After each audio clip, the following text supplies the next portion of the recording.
Good morning. Today is Friday, February 21st, 2025. This is the second of two monthly Dryden Fiber Public Broadband Committee meetings. This is the second meeting of the month. First meeting, we do a check-in on what the previous month looked like for the business. This meeting, we just cover other items going on and running the organization, running the business discussion. Today, we'll be covering a lot of things that are coming up in the next week, which generally revolve around bringing Vantage up to speed, our new engineering partner.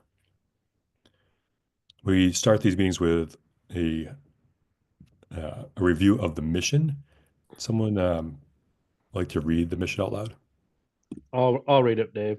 Thank you. Our mission is to provide reliable, affordable, high-speed, fiber-based internet access. We offer state-of-the-art technology and unmatched customer service. Awesome. And is a longtime customer. I guess now we can say that about you, Graham. And a pretty active member of the Aetna community within the town of Dryden. How have you seen this mission be realized? I would say it is pretty reliable. I've been pretty enjoying how solid it is, and it's definitely fast. So, and now we've got a lot of my neighbors are also on it, and I've got good feedback from them as well. So, Oh, good. That's great. I was able to share what I shared a few weeks ago with this committee, with the town board last night, both the hopes and dreams about Dryden Fiber for people who are signing up for the service, as well as the direct feedback from our customer base, generally in the Freeville area from the Freeville listserv. And I'd say the town board was appreciative of hearing that, but also like really blown away by the public sentiment from both people who want the service, the cost of not having it, as well as people who have it and how it's helped them. I know Dan was there. I don't know if Dan, if you want to say anything about sharing that part of the last night's meeting with the feedback directly with the town board and their take on that. Well, with the town board, you're preaching to the converted.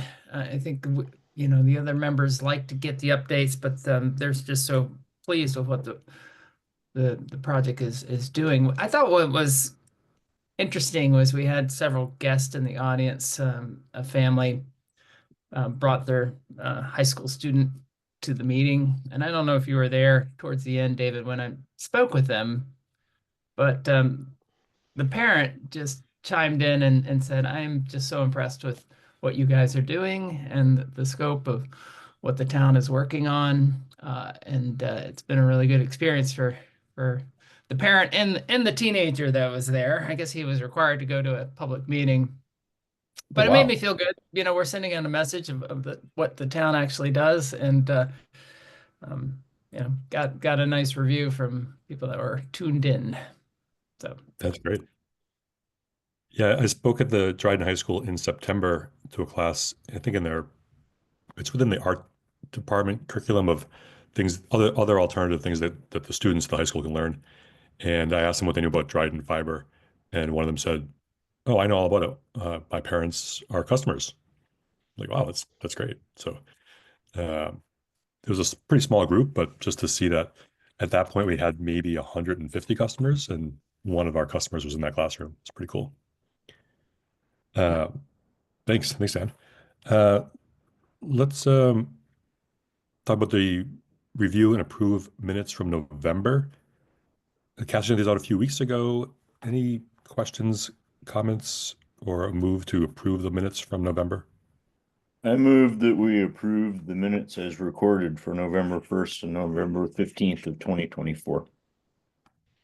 I will second that. Thanks, Mark. Thanks, Graham. Any discussion?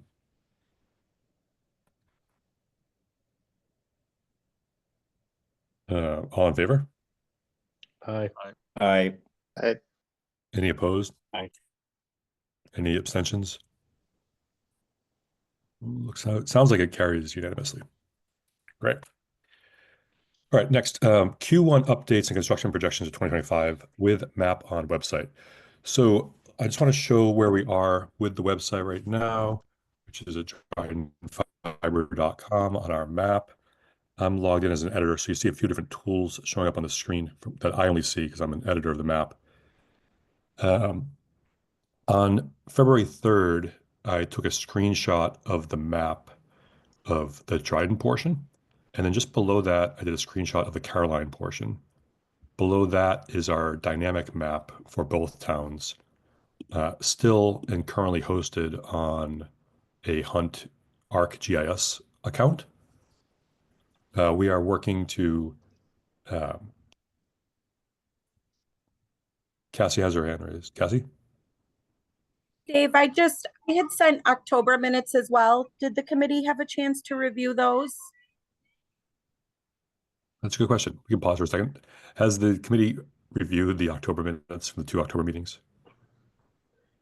I looked through them. So Yeah, I've looked at all the minutes that have been sent to me. Yeah, I move that we approve those as recorded as well. I will second that. Any discussion? All right, all in favor of approving the October minutes as submitted by Cassie? Aye. Aye. All right, any opposed? Any abstentions? All right, looks like it carries 6-0. Jason's not here. All right, thanks, Cassie. Oh, Thanks for using the hand raising tool. I didn't notice it. That's good. It's useful. All right, so back to the map. We have received many files from Hunt in the last 36 hours that we'll be using to basically pick up where they are leaving the project and handing over to Vantage.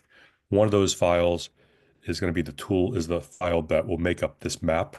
Vantage does have an ArcGIS account. They'll be able to take that file, plug it into their account, perhaps do some formatting, but repopulate a new link that we can then add to the website. I don't know when that will be at this point, and I don't know what point Hunt will take this down. They haven't said. They've kind of been showing up at meetings and participating in some emails.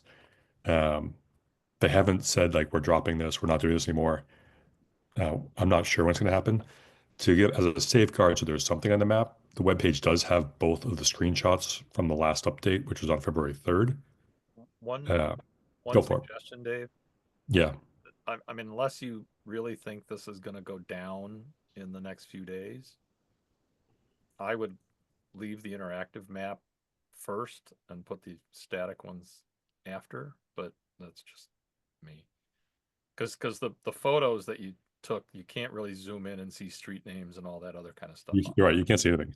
Right. So yes, it's good to have them there, but I'm wondering if we should, as long as the other one is working, and unless you think they're going to turn it off tomorrow, it might be worthwhile to put the map, the interactive map first, and then if that disappears for some reason, then you still have the static images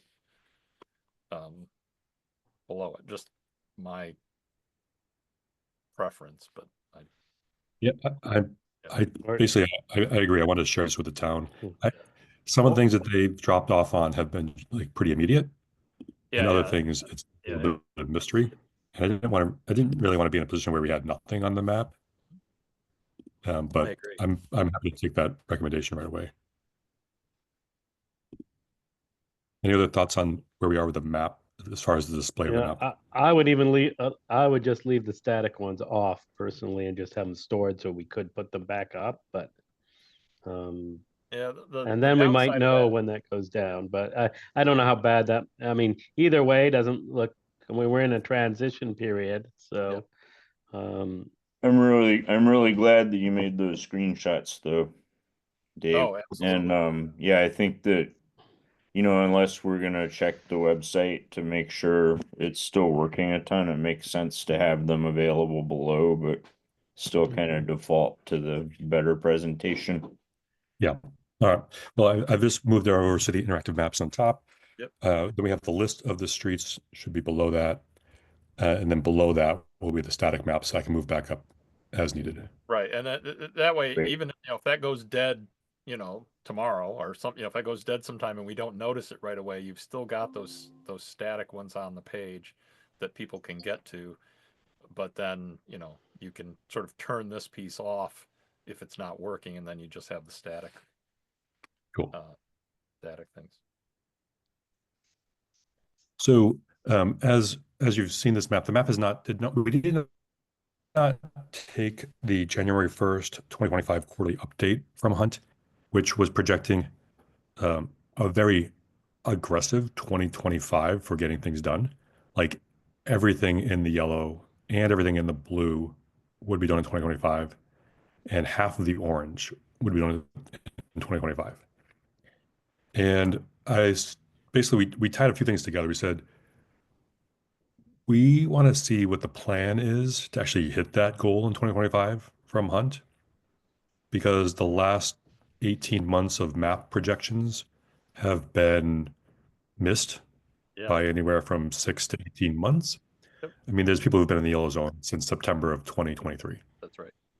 I think Rick, who's on this call, who lives kind of in the western side of town, has seen our deadlines go by multiple times. So I said to Hunt, I need to see your plan. So, like, what is the timelines, the resources, who's going to be doing what and when, where are we at with permits before we can display this map? I can't, as for the integrity of the project, I can't put another map online that has no plan to reach these targets. And by the end of January, they had presented no plan. So this is still the map as of probably July 1st of 2024. And at that point, yellow was supposed to be done by the end of the year. Right. Blue was supposed to be done by June 30th, 2025. And as you can see now, we are late February, still have a lot of yellow that's supposed to be done 7 weeks ago at the end of 2024, still not complete.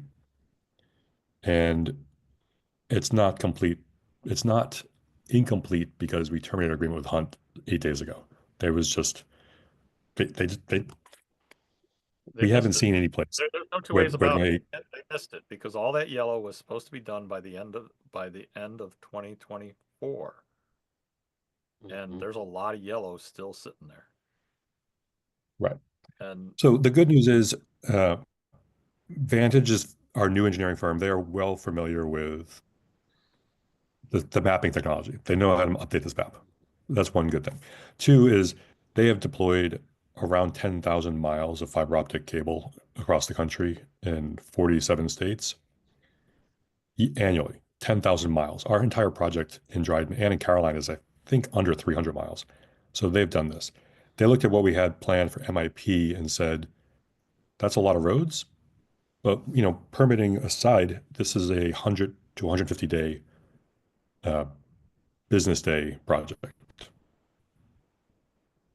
And they said, you have all these other parts of town that are not covered by MIP along Route 13 and Ellis Hollow, Snyder Hill, along the lake.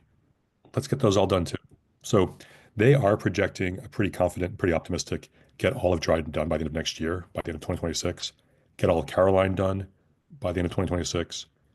It is going to take a bit of a ramp up time over the next, probably 1 to 2 months to get them all on board with where we are with permits, get them integrated with Labella and Syracuse Utilities and with Lightspeed, our electrical make-ready contractor, our construction contractor, and our splicing contractor, and move this forward. But given their experience and what they've done and talking to other people who've worked with them, I think sometime in the next, I'd say 45 to 60 days, we will have a new map that has projections for the rest of 2025 and 2026. That's my goal. and yeah, So what's it look like on the really calendar? like to see- Sometime around I'd April really like- 1st. yeah, I'd really like to see those blank areas filled in with some kind of projection. Yes. Because I know, because people look at this and I've seen it on social media and various other pieces, people that live in those holes are like, well, they're never going to come here. And it's like, no, that's not true. But it would be nice to fill those holes in with realistic projections, right? And if it is, if it's the end of, if some of these areas are end of 2026 or even 2027, I mean, that would be,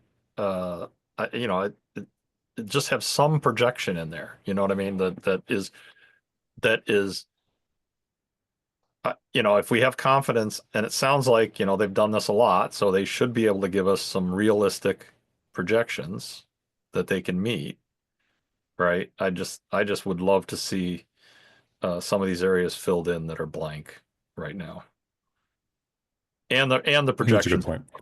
and the projections, of course, be more realistic, but that, that we've already talked But about. you're right on that, Tony, because we get emails from people that are like, you guys are never going to do this area, are you? Yeah, I know. You're never coming to see me.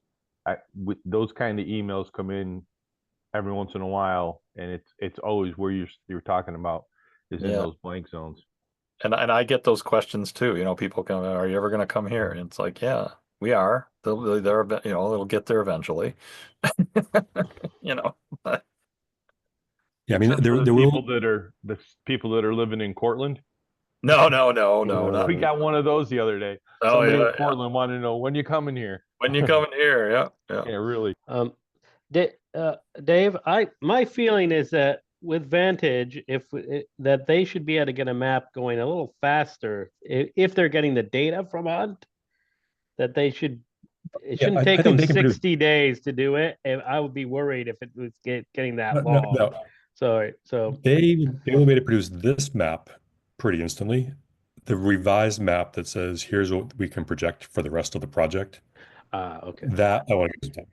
Yeah. Okay. This, like I said, this is a file, has to be uploaded to their server, publish it. We can plug it right in. Okay. Yes, that Okay, should so be, that yeah. So there's two things. And one, you're gonna change the hosting, which we think we need Yeah. to do. So yep. And then so it's in 30 to 60 days. We're expecting to have a projection map, and then we'll decide how much of that we make, what bits we make public that we can make sure we can definitely meet, and that kind of thing, and may work on the coloring scheme and that kind of thing. So I think that to fill in the blanks of what people want. I mean, the reason that there's blanks isn't that we aren't going to go there. Quite often it's blank because we said we're only going to give an estimate I think it was a year and a half out or whatever. And so that's why it was blank in this case. I thought that was a strategy. So we just I think we need to rethink this. We just need to work on that strategy once they've got their projection thing, and we'll decide how we color it, because it could be that there's too much, but hopefully it's going to be, we're going to get a lot of it done in, and maybe we go to, months projection, not year projections. So. Sure. Yeah, we'll be able to use this as a tool for keeping track of where we are in the project, as well as for educating the public. The squares, parcels, the unshaded areas, they're in two categories right now. One is they are not covered by MIP because they currently have some kind of broadband service, most likely Spectrum. They might not be happy with Spectrum, but they already have a broadband provider. Orange means they either are unserved or underserved, which means like dial-up or DSL, or they are on the pathway for us to reach the unserved and underserved. There are a few parcels throughout the town.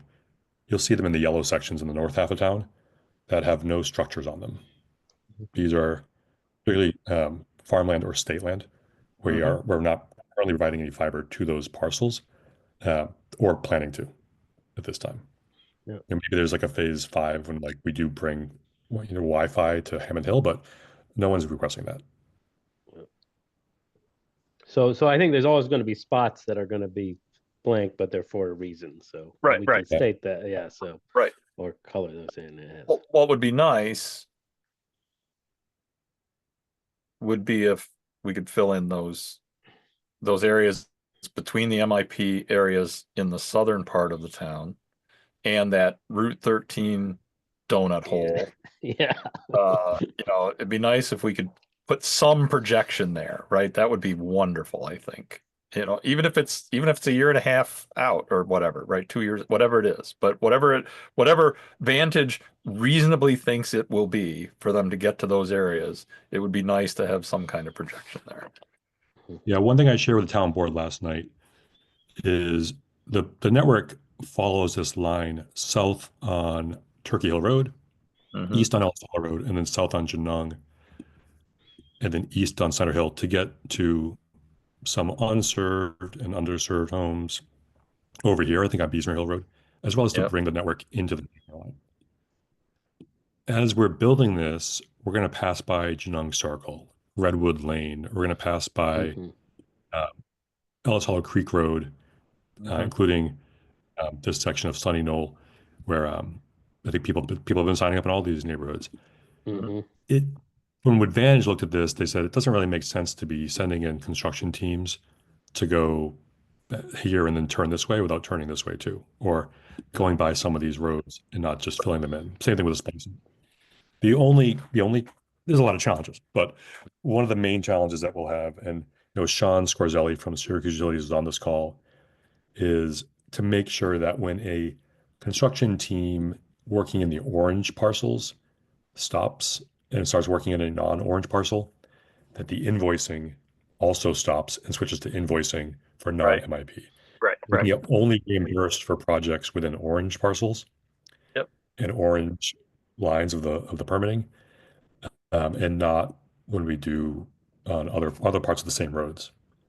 So that's really to make sure we get fully reimbursed by New York without mixing in these non-MIP projects, and to make sure that Amanda stays here with the company and doesn't leave because we have just too much of a mix of MIP and non-MIP together. hmm That's like it's a bit of a administrative financial piece, but I think operationally it should make more sense on the design of the network, construction, splicing, to not skip big areas as we're working our way through town. Right. It's really just the tracking and invoicing, right? Yeah. Seems like they should be able to do that. Sean, is that practical? Can he weigh in? So, Yes, like Dave said, we worked with Vantage on a very large project in Vermont, and they had the same situation, exact same situation. They had some sections that were in the grant program and some that weren't. They were tagging on to them as we went by, and as long as our team knows which Vantage Point is very good at doing that, then yes, it's a simple process. okay, great. Great. Thanks, Sean. I mean, I'm sure that's what I want to hear, but even more so, it's probably what Amanda wants to hear.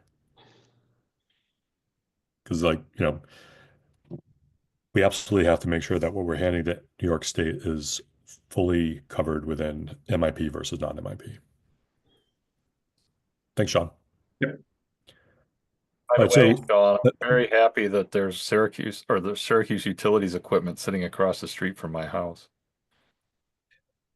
Is it snowed in? It is. It's the weather's been pretty bad up here for them to do any of this kind of work. But yeah, but the equipment's here, so that's good. Yeah, I got some videos. Actually, funny. I got some videos from some of the guys that had the equipment parked over the weekend, and they were chiseling out like 3 inches of ice to get the bucket truck out of the parking lot. So they had a rough weekend down there. I mean, we don't necessarily want to say this all the time, but we can tell people that some construction is delayed because of the winter. Yeah, yeah. It's the weather. This weather for this kind of work is it's tough. Well, and the people that mark the utilities came through and did all that work. You can barely see any of that now. It's all been snowed over and iced over, and the wind's been crazy, right? So it's just Yeah. They're putting flags in the snow to mark. yeah.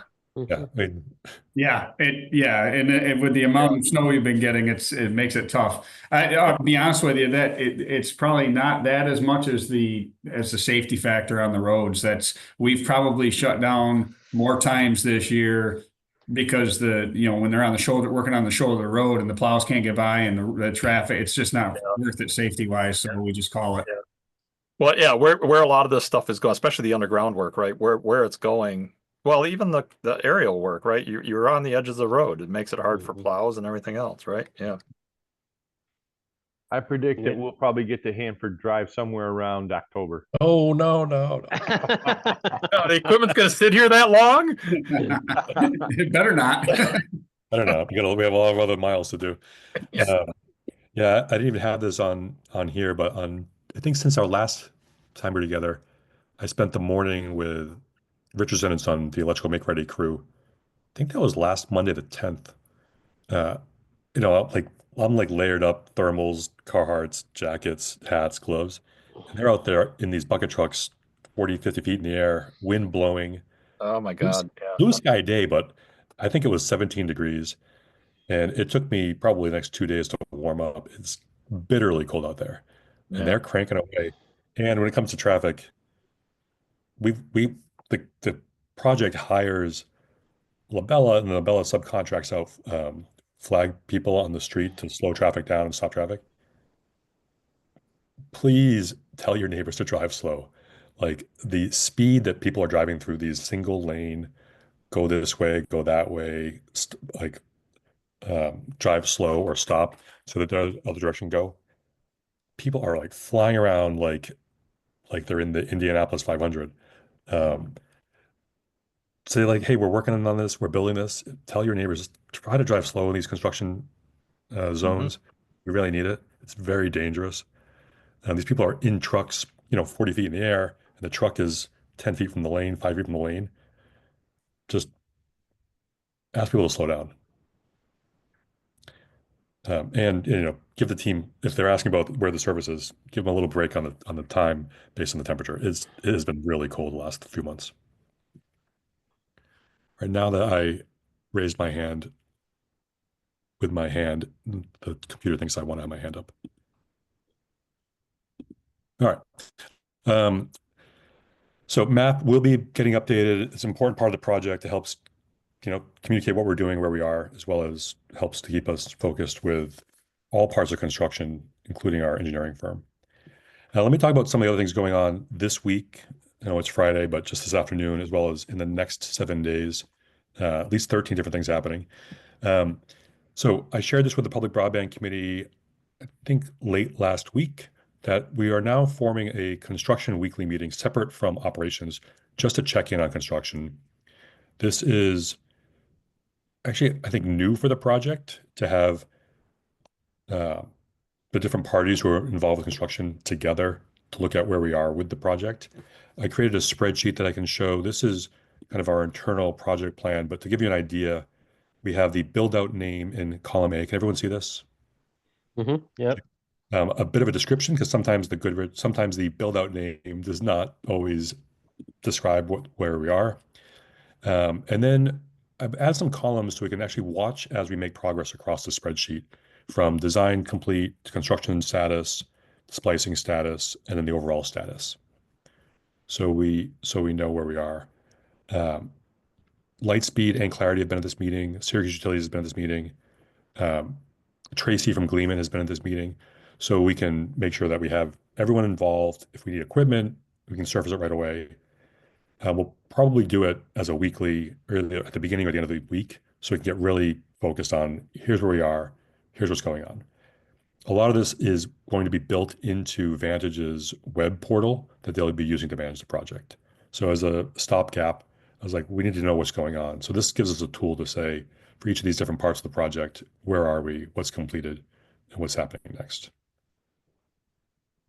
So that meeting, go ahead, Graham. Where's Richardson on this? Or They would be done before things get to this part of construction. okay. Oh, they're doing the make ready sort of stuff as well. Yeah, they do the electrical make ready. So when they're done, then they hand it over to this construction team. But I thought there was a possibility that they could do several of the steps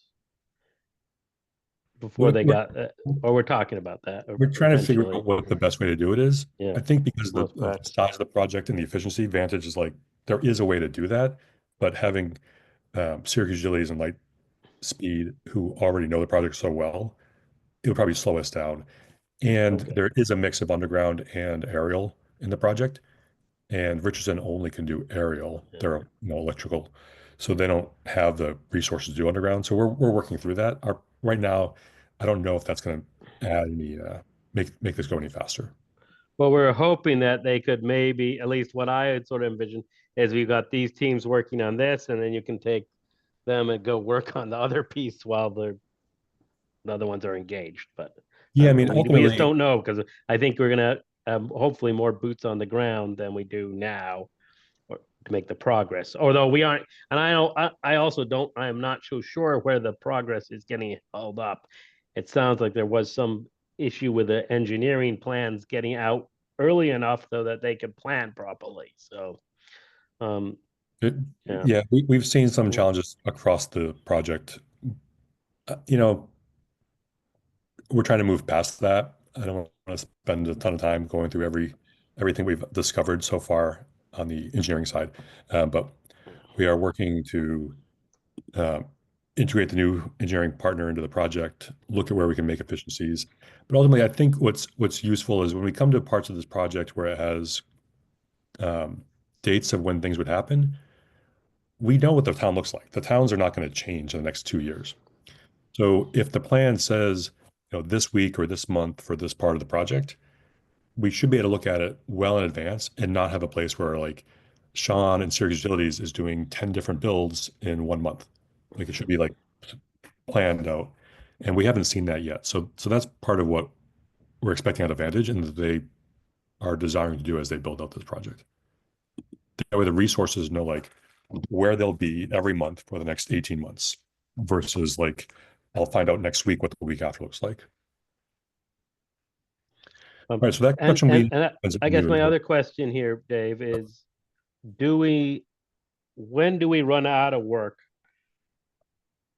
I mean, when do we run out of the engineering to support the work going forward? So do we know do we have any idea what that date is? I mean, is it a month? Do we have a month's work that we know that we can keep Syracuse Utility working and Richardson and those sort of things going? I will probably know a better way to answer that at 1 o'clock today. The meeting's at Okay, noon. great. Okay. That'll be the check-in to know. I mean, off the cuff, I'm sure Sean and Matt and Chris from Lightspeed can say like, here's how, but like we want to have that conversation together and see if there's ways we can make things so we can continue to move things forward. There will be some adjustment period. Yeah. But we're trying to shorten that as much as possible. All right, immediately following that meeting is the Labella Vantage transition kickoff. Labella is our permitting partner. They're based in Rochester. They are doing all the permitting for the whole project. Specifically, the MIP project is what's on deck, which I believe is 9 or 10 permits in Dryden and 19 permits in the town of Caroline. Most of those permits were submitted last summer in June, July. About 3 or 4 weeks ago, around January 29th, there was a halt order, and Labella notified me and notified Hunt that the Hunt team was going to make a change to the permits because they had done a blanket permit request across all the MIP zones, which meant they were asking Labella to go to NYSEG and Frontier, I believe, but mostly NYSEG, Avant Grid, and get permission to go on every single NYSEG pole in the town of Caroline and in the southern half of Dryden in the MIP areas. That hold also came in conjunction with many other issues going on. So we said, let's not do anything with this until we get the new team in place. There will be a reduction in poles as we move to poles that are in the right of way, which look like they are Frontier owned poles in many parts of Caroline, as well as if you just drive down Irish Settlement Road, there are NYSEG poles off in the distance out of the right of way, and there are telephone poles, Frontier poles likely, in the right of way. So we're going to do a big cleanup on that. The first part of that is the conversation at 1 o'clock today.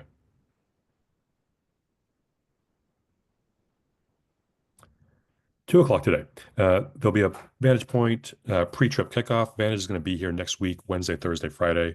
So we'll start to go through a punch list.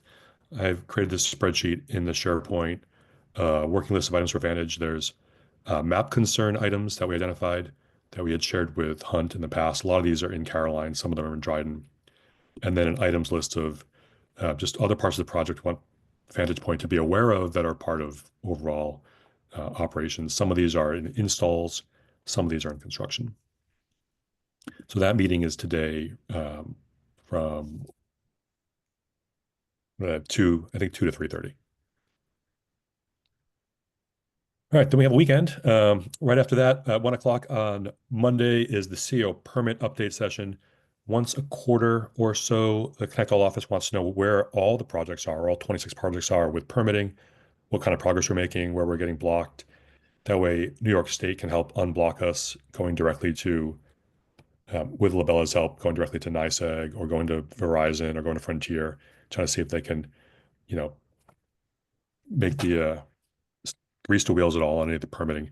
So there'll be a statewide permit conversation at 1 o'clock. I won't have great data to share, but I'll be able to go there and listen and hear from them.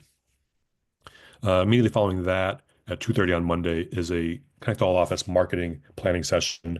They want to know what we're doing to plan and market Dryden Fiber across both Dryden and Caroline over the next 18 months. Specifically from now until around September 1st, what does the spring and summer look like for marketing? So they can have an idea, not just how we're promoting it to houses that are now in the green zone, but as a kind of a broader project, people who are going to be in the green zone later in the year or next year. Any questions on, I guess, the rest of today and Monday?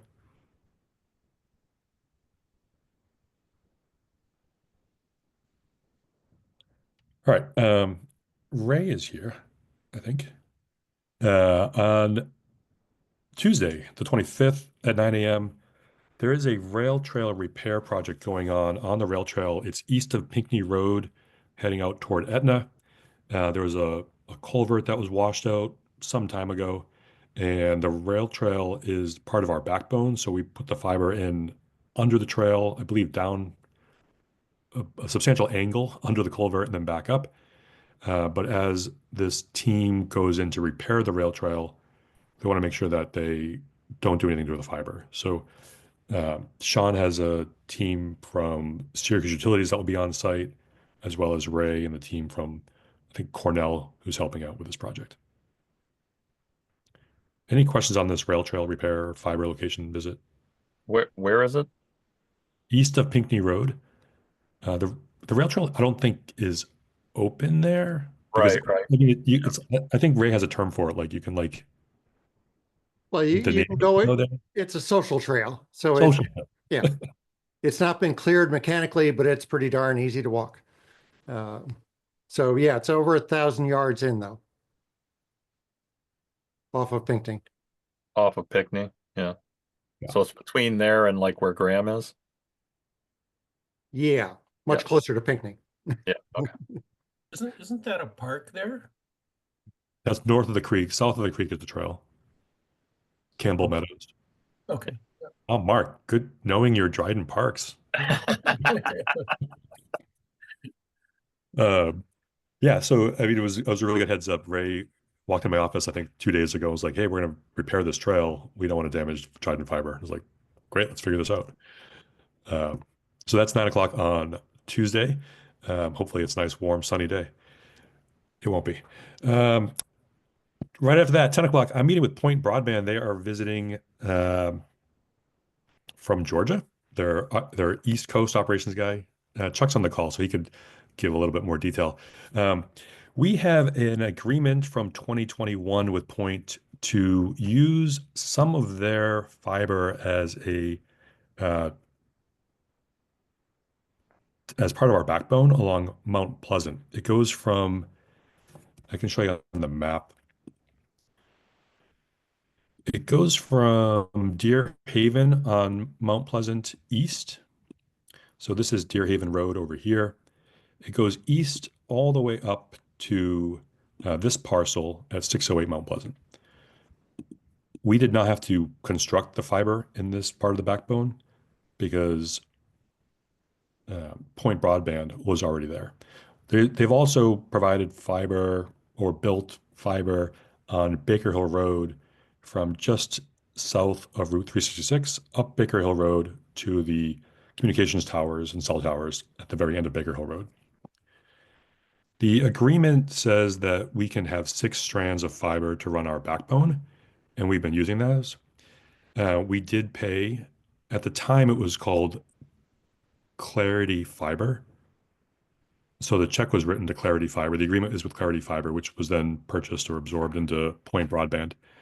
And the agreement says we can use the backbone or use those strands for backbone communication. It also says that Point will offer broadband to the customers, or 24 households on the stretch between Mount Pleasant and Baker Hill Road. they will not charge a installation fee or a distance from the road fee. And then it's not totally clear, but in the agreement it says at a future state, there could be an agreement between Dryden Fiber and Point to allow Dryden Fiber to use part of Point's network to provide household service. However, that agreement we cannot find. That Right. the first That agreement doesn't says exist. Right. it could be a second agreement at some point in the future that allows us to do this. Now, somewhere in the mix of this conversation of building the backbone 2 years ago, our engineering firm said, we're using this backbone east-west from Deer Haven out to the top of Mount Pleasant, out here to Cornell's Tower.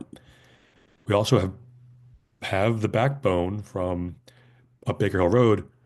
We can just splice into that and start using it for Dryden Fiber without this agreement being done. I don't have the details of how that happened. Hunt has not provided any details about how that was allowed to happen or how these 24 parcels were allowed to turn green and we were able to offer service. What we do know is we offered the service starting on October of 2023. And of the 24 parcels, 18 of them were already Point Broadband customers. So basically, they had absorbed people who wanted high-speed fiber optic broadband already. In August of last year, the first of those 18 who already had service requested change to Dryden Fiber. Clarity at that point worked with Hunt to figure out how to do that, and they provided that person service. 2 weeks ago, another customer on Baker Hill Road requested service, and we did the installation. And Clarity, with or without the help of Hunt, found a method to provide them service too. That was also that was on the 10th, so pretty rapidly, as Clarity was doing what they believed Hunt had instructed them to do with KMZs for this area. And Eric's here. Eric's from Clarity has been involved with this.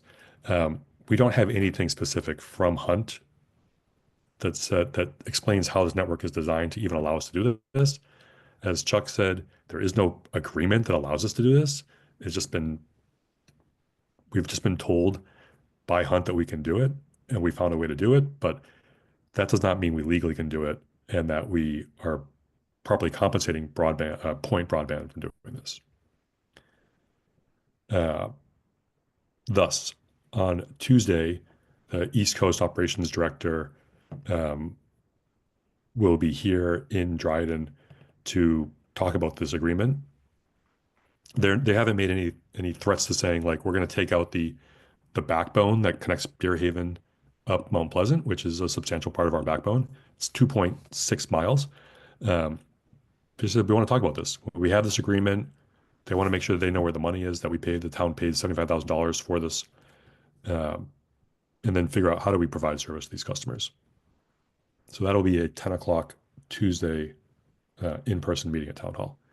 I said a lot. Eric's here, Chuck's here. I want the committee to be able to absorb this, but also ask questions while we're here together.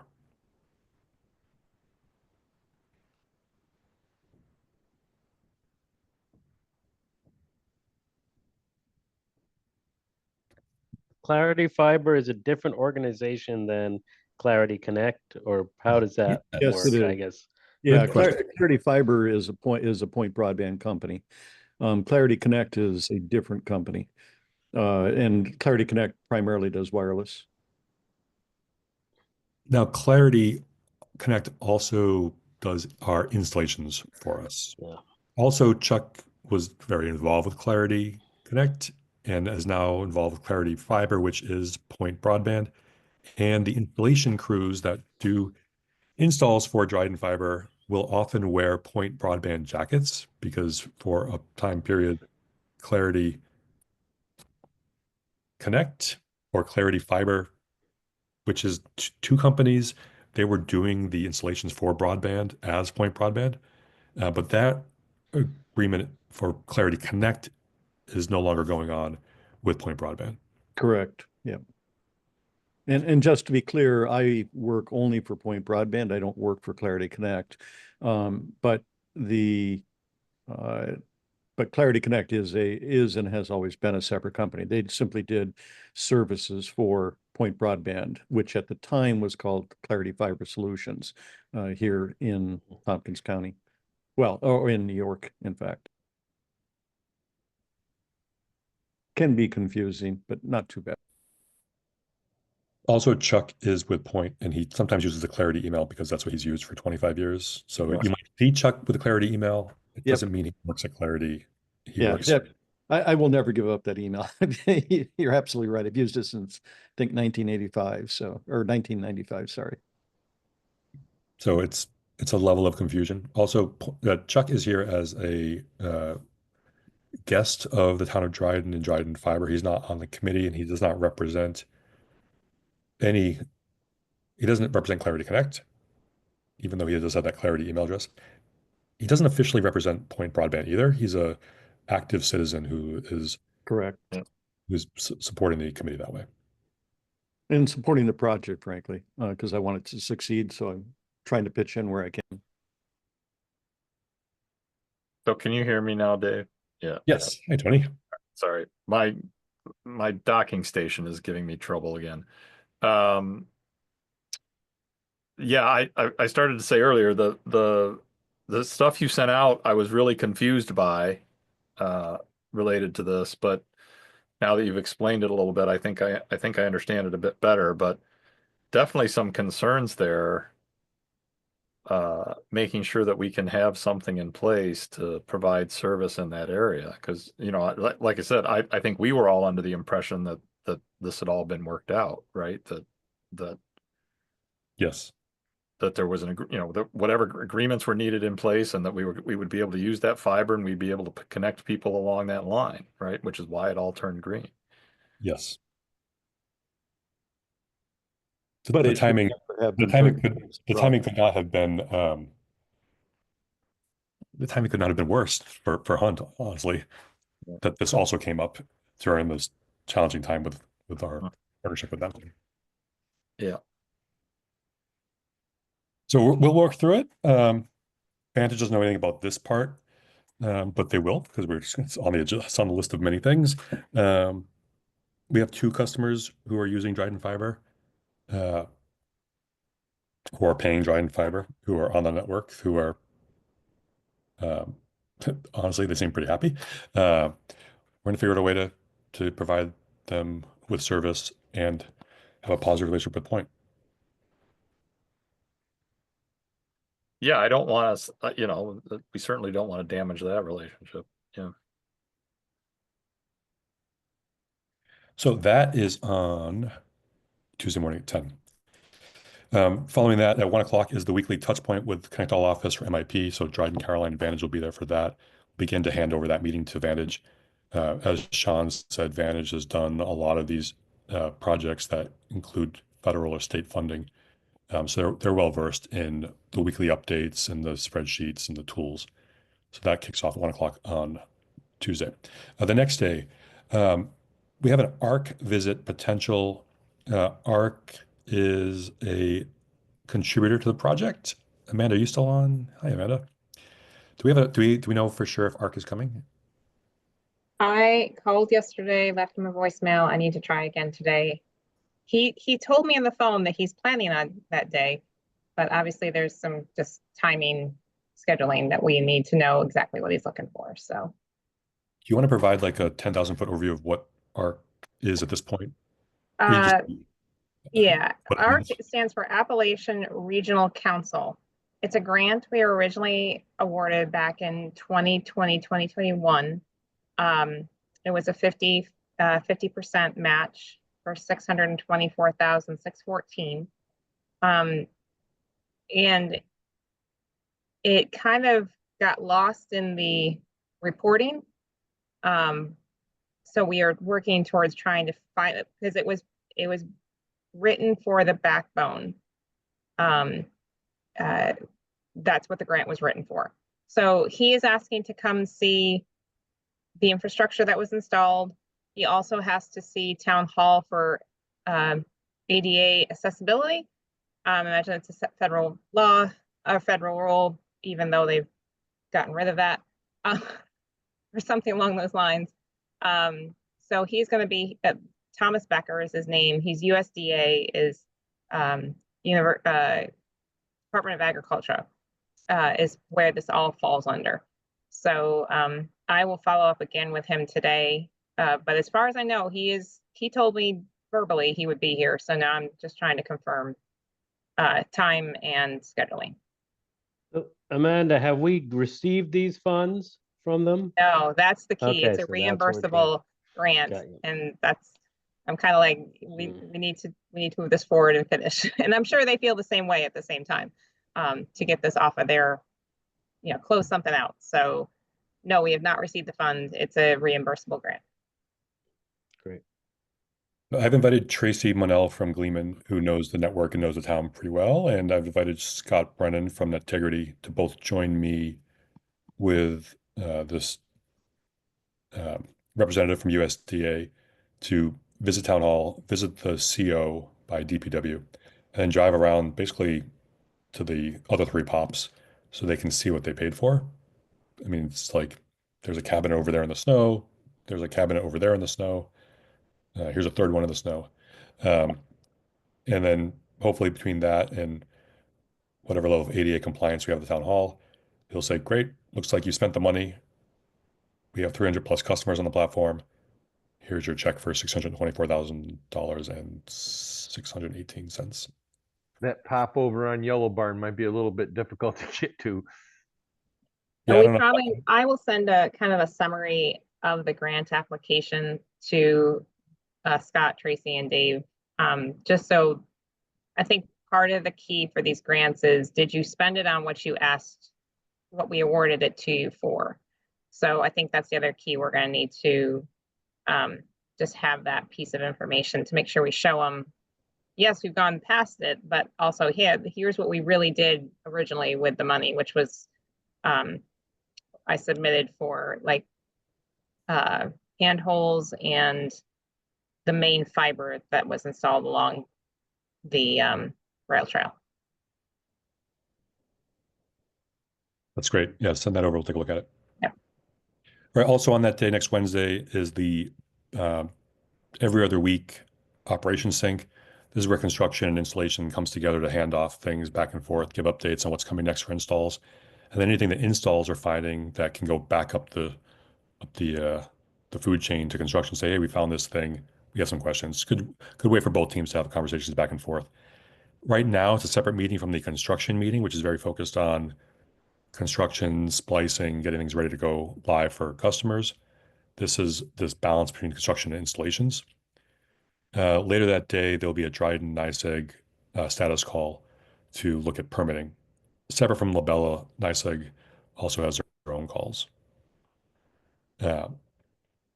And then finally, next week on 27th, 28th, Vantage will be here. They're actually coming in on the 26th, but then we'll meet with them 26th, 27th, and 28th. And the agenda for those, we'll be crafting that today at our 2 p.m. kickoff call. All right, a lot of stuff happening in the next 7 days. I thought this might be a good way to give a snapshot of everything that's going on in the project. Any questions on meetings and working sessions coming up? With the snow involved and you won't be able to see things, are there photographs that we can also use to prove if we need to? So, of equipment, I mean. Yeah, I think we can. You've got some, and yeah. We probably, for just emergency reasons, it probably would be good to have a way, shovels or ice scrapers to get to these cabinets as needed if there was an outage. So we'll see how it looks. I'll probably do a drive around somewhere on the 25th between all those other meetings and kind of make a pathway for what we might do for the ArcViz on Wednesday. That's a good point. Yeah, I might have a picture of Sean's lovely drilling equipment that he used around here, so it was pretty cool. So I have a bunch of pictures of all 3 of the pop sites from when we did them, if you need them. Yeah, that'd be great. We could put those right in the SharePoint so we have a little photo album for those things. Yeah, I can just point to a pile of snow and say, under that pile of snow is Sean's drilling equipment. That pile of snow over there is bucket truck. All right. All right. We're now at 11:30. Let me just touch base on this Affordable Broadband Act, and then we can decide if we want to continue or we want to pick these up at our next meeting, which is just 2 weeks away on March 7th. So New York passed this Affordable Broadband Act because we are a small provider under 20,000 households. We can request a waiver so that we do not have to provide this service. After we received this, we found out that the deadline had already passed. It was January 15th. We still were able to submit a waiver. They still encourage us to do that. It is currently with the Secretary of State and Attorney General's office to process the waiver. We believe that it would reduce our monthly income by about 13% if we were to offer this, based on rough estimates of population and what we're doing for revenue right now. If they said we couldn't do it, I think we just have to figure out a way to make up the difference. There's some administrative overhead. We have to figure out how people qualify and make sure that we find out how often they have to requalify, which would require some administrative paperwork, which would require more things for Amanda and the future administrative team to manage. So as of right now, we've submitted a one-page waiver request that says, here's where we are and here's why we think we should be granted a waiver. The biggest reason is that we are way under the 20,000 household requirement. I think what would be good is to have a sense of the Public Broadband Committee on what we should do if we could do anything with this act. So unlike the federal ones like this, they don't reimburse us for the difference. Is that? That is correct. This is non-reimbursed. We would just take this out of our own operating. Is the federal one still in effect, Dave, or not? Where did that end up? I thought it was. I thought funding stopped for that, but right, the funding stopped last spring, and it is no longer available. Yeah, I think the last month was April or May of last year. So this was recently upheld in court. It was challenged by the telecom companies and resolved in December on appeal. My feeling is, I mean, I like the intention of this, but I think it's something we should, I mean, I love the intention of this, but I'd like to see us visit it when we're built out or further built out. So it doesn't so much impact our, our early phases that we're in terms of operating expenses. And I think that would signal that, we believe in this, but, they're talking about 20,000 households and we've got 300.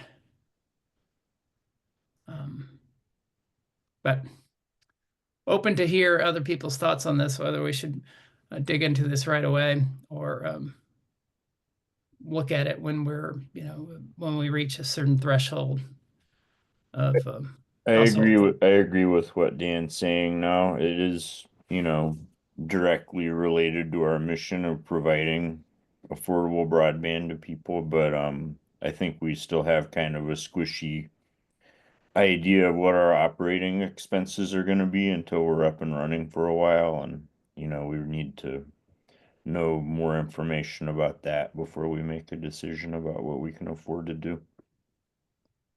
Thanks, Mark. Any other committee members before I go to Chuck? Yeah, I think it's a great goal, but are we losing these people or not providing them any service? That would be my real worry if we don't put something in place. What's the, if they can't afford the $45, then I think, there's definitely some of that probably around. So, and I don't know what the criterias are. So,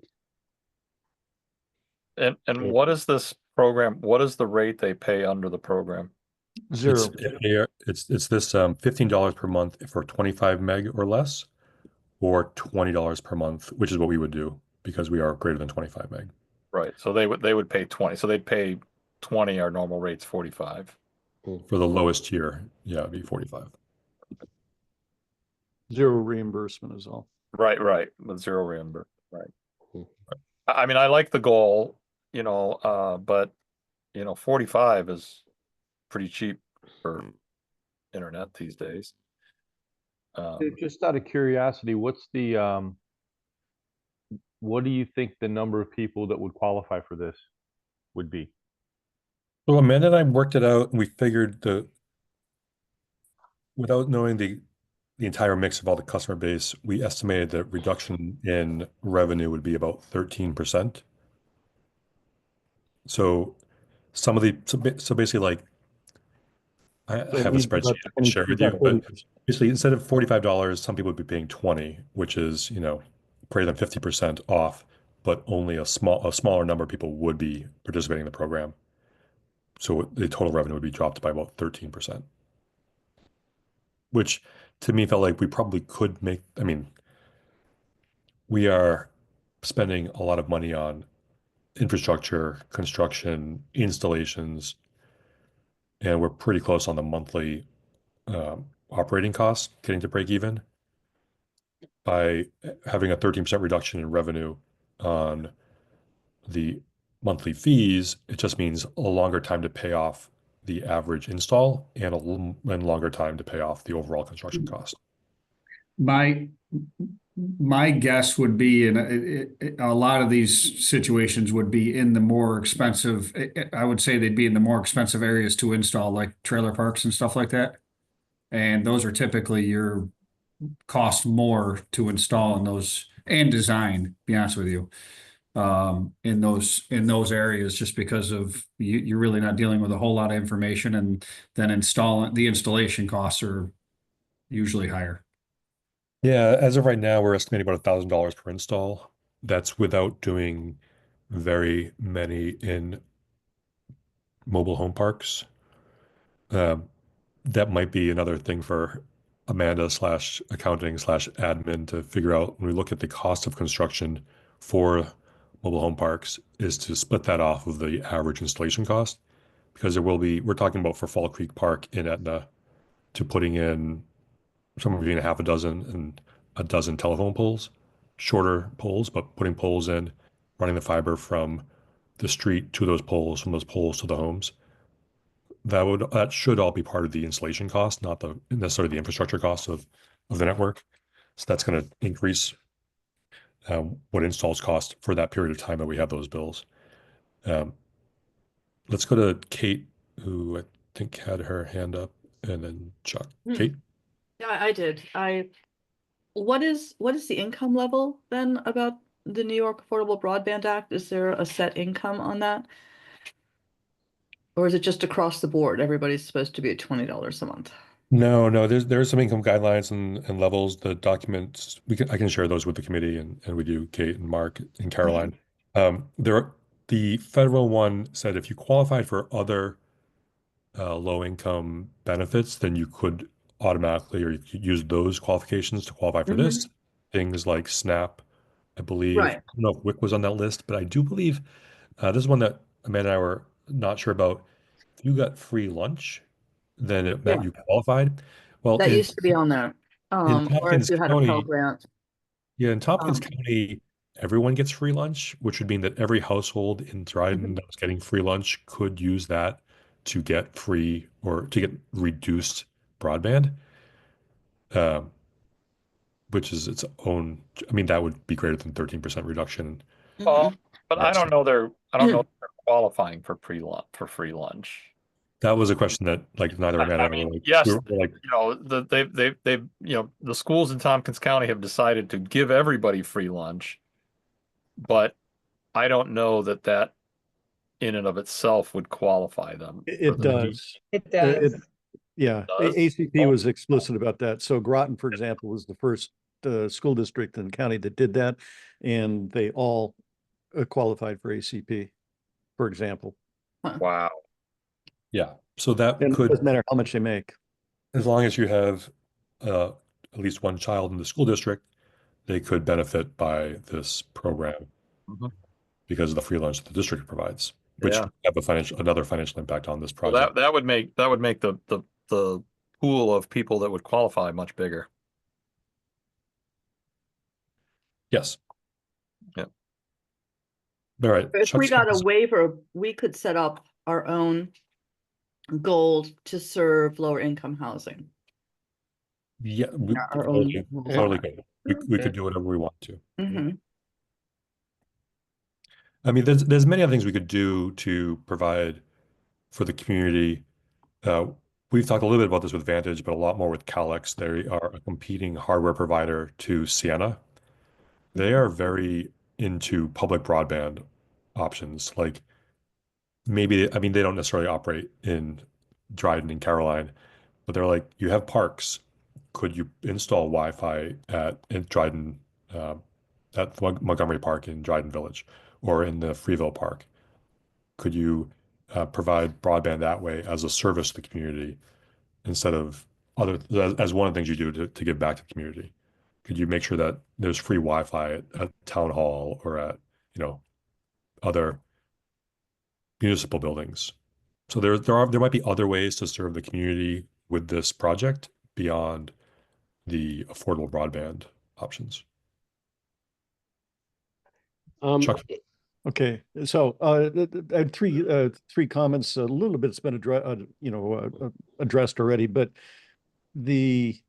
certainly we should apply for it. We have applied for it. We should get it. The advantage is, well, one of the things we could do when we do introduce someday a $20 per month or whatever the plan is that we introduce, is we promise the community that when we become operationally cash flow positive, that we will reduce prices. Maybe what we do first is introduce this $20 a month program, but to keep control of it so we don't immediately start being operationally negative, it is collect information ahead of time for why people think they would qualify for it.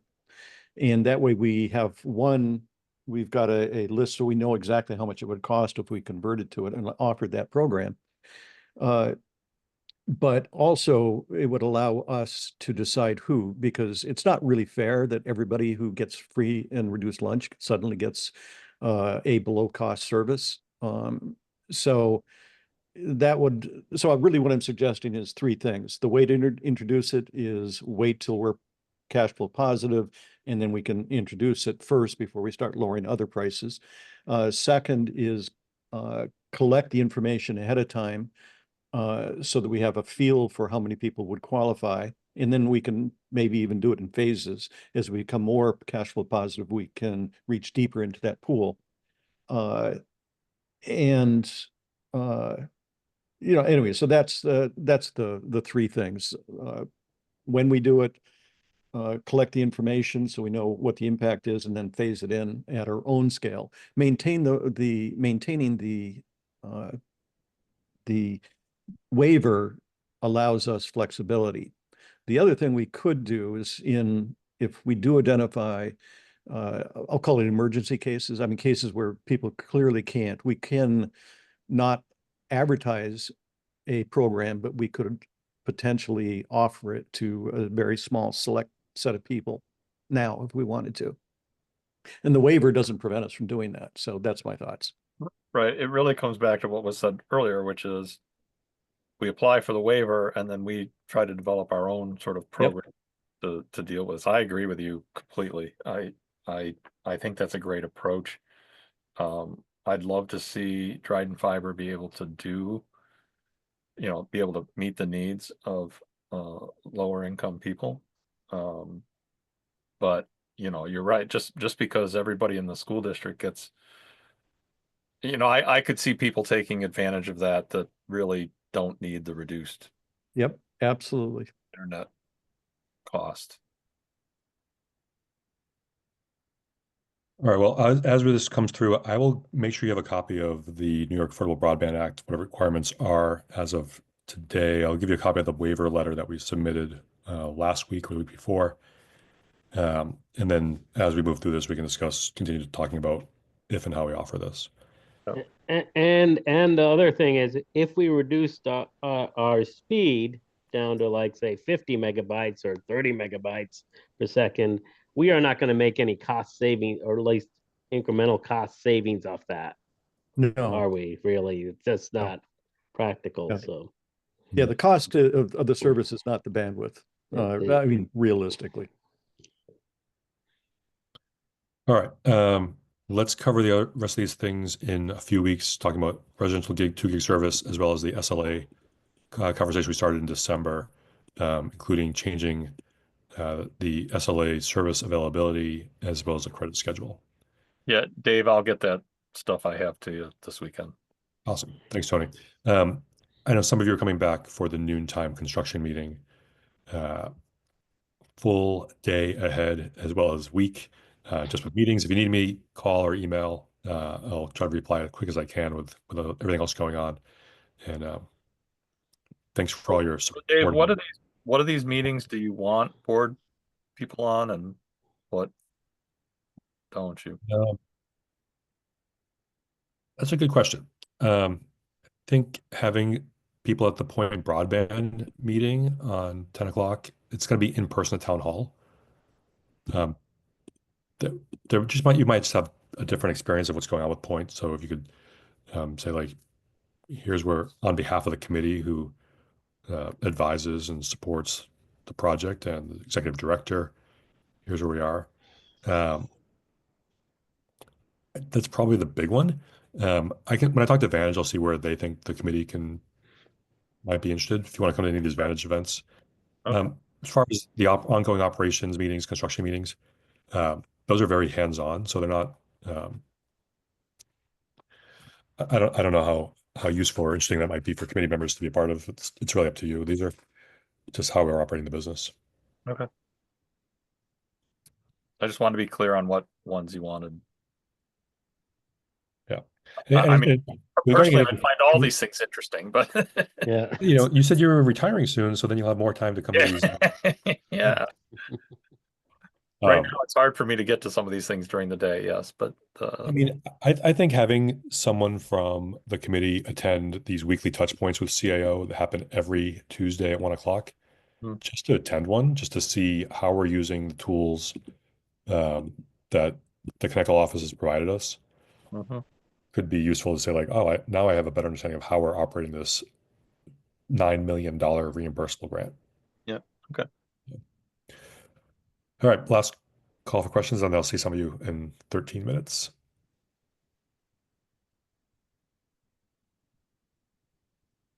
All right. Thanks so much for your time today. Appreciate it. Thank you, Dave. Thanks, everybody. Dave. Thanks, everybody. Thank you, guys.